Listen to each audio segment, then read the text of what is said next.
So, ito na mga master, yung gawa ko ang aking PVC na patapon na. Recycle material lang ito. Ayan. Ayan natin gagawin natin bubong. Ang mahal kasi yung palagay ng bubong, no? Kaya naisipan ko gumawa. Ito maganda sana. Gagamitin ko dapat dito yung hose clamp. Alam niyo yung hose clamp? Yung mahigpit siya, napabilog siya.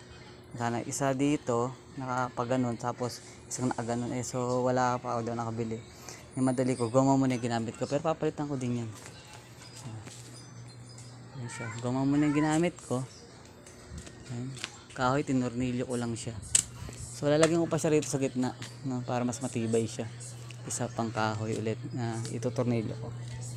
Ito po ay ERB Plus na phase out na ni Enmo. Wala po ito. Malakas po ito, nakakaahon po yan sa overpass. So yan. So tatapusin ko, pakita ko ulit ang susunod nating video. Yan na, gamit lang po ang PVC po na tinapon na. Pero nagamit pa para sa bubong ng ating e-bike.